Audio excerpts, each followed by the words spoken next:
How's it going? I'm Jared Gillis. Welcome to another All About RVs. Today we're going to be talking about using your RV for boondocking, what you need to know to be able to plan to get out there and enjoy the time. There's going to be a handful of limiting factors that you want to be able to figure out so you can have the best strategy to get out there and enjoy yourself while boondocking.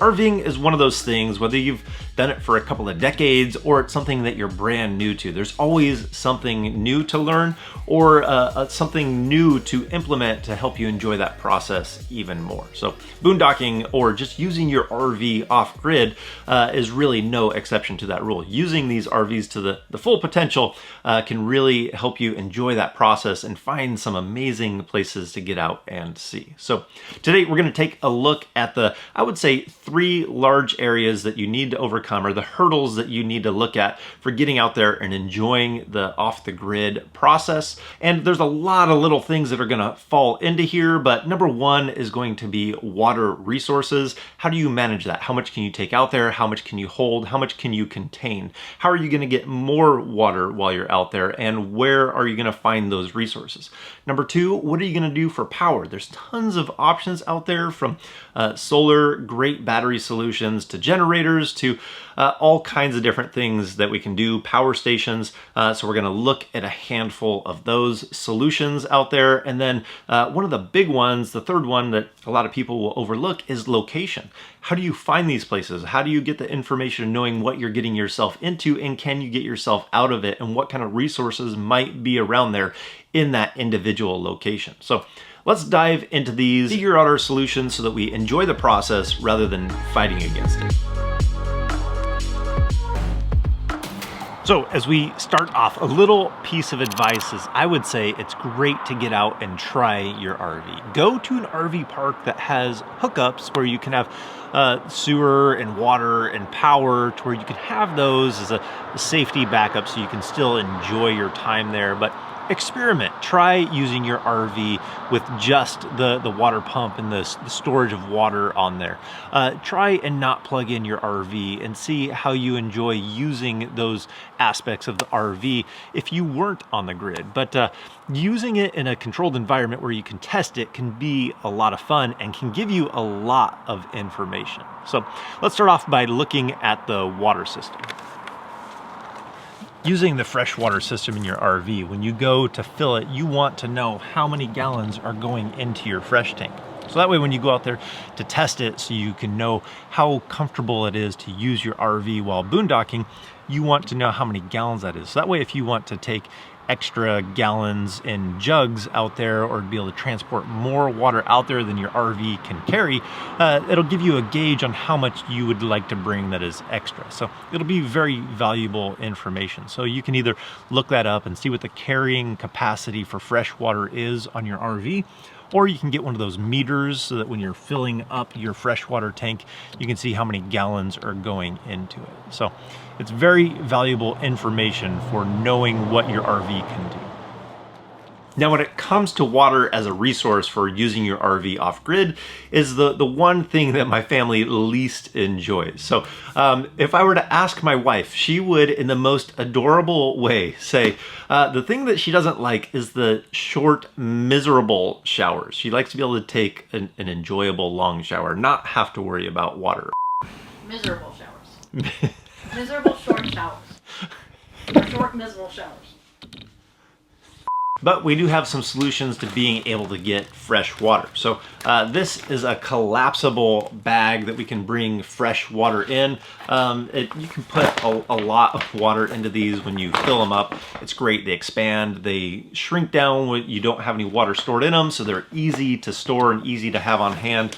So having a couple of these, being able to move 10 gallons over to your RV can make a big difference. I also have much larger systems where you can put it in the back of your truck and be able to haul a lot of water and be able to pump that back into your RV. So on the wastewater side, you can always get one of those totes or blue boys where you can empty your waste fluids into that and be able to take those to a dump station and dump them. If you have a distance to go where you don't have a dump station in that area, you can always pump that into the back of the truck. I've done a video on how to do that, so it's a little bit different than your typical way of just gravity feeding into it. But if you wanted to check that out, we'll put a link down in the description to be able to see that video and how we are able to achieve that. But you could always move your RV if you needed to. Go to the dump station, empty, fill back up, and come back to your spot. So there are options to extending your time out there in an off-grid situation with your RV. But knowing the capacity of your tanks and how much water you did use will give you an idea of how much you would like to be able to transport out there, and how much time that's going to buy you out there. So if you don't know that information, you don't know how long this will extend your time out there. So that knowledge will go a long way in understanding how much time something like this will buy you, and how big of a storage area you would want to be able to transport the water out there. So it's a combination of knowledge and finding the resources to fit your needs. Let's move on to power solutions, but don't worry if you don't have an onboard generator or you don't have a solar setup on your RV, it's not 100% necessary. There are lots of great solutions out there that we can look at. So here's the thing about using your RV off-grid as far as power is concerned, is it's usually already designed to be able to go off-grid without power.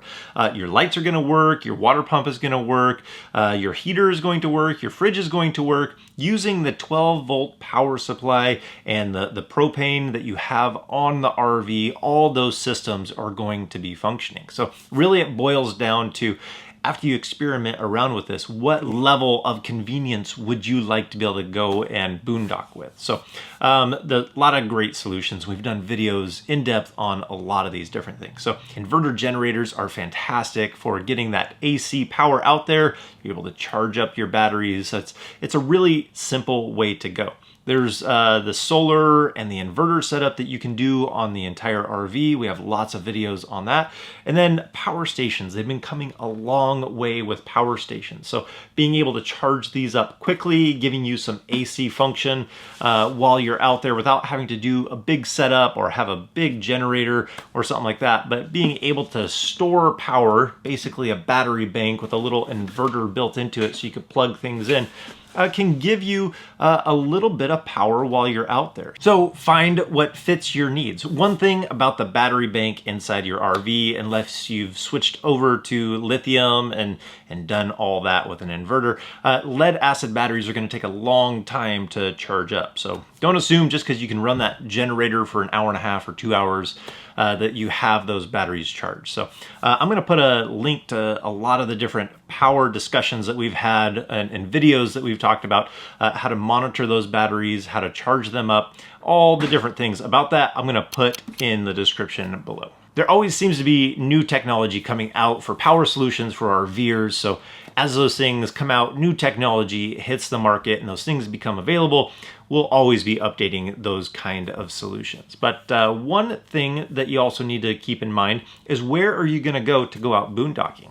If it's in your area, it's maybe something that you already know about, you can scout it out. But if you're going to a place you've never been before, how do you find those areas, and what are those questions you wanna ask before you get out there? So there's a few resources. There's websites like The Dirt or Campendium. Campendium's usually my first choice for finding information on boondocking spots because it answers a handful of questions. The resources that I like are the reviews. Oftentimes I'll read through there if I find a boondocking place and I want to see what kind of rigs, how big are they, what are people saying about the ground clearance or road conditions. There's usually a wealth of knowledge in those reviews. So the second thing I like to look at is the satellite view. So I can take that link right over to Google Maps and I can look at the satellite view and get an idea of what the lay of the land might be like. So there might be some information that's valuable when you look at the satellite and what it's going to take to get in there. Another thing that Campendium has been doing is they've been adding 360 drive-throughs of different areas. So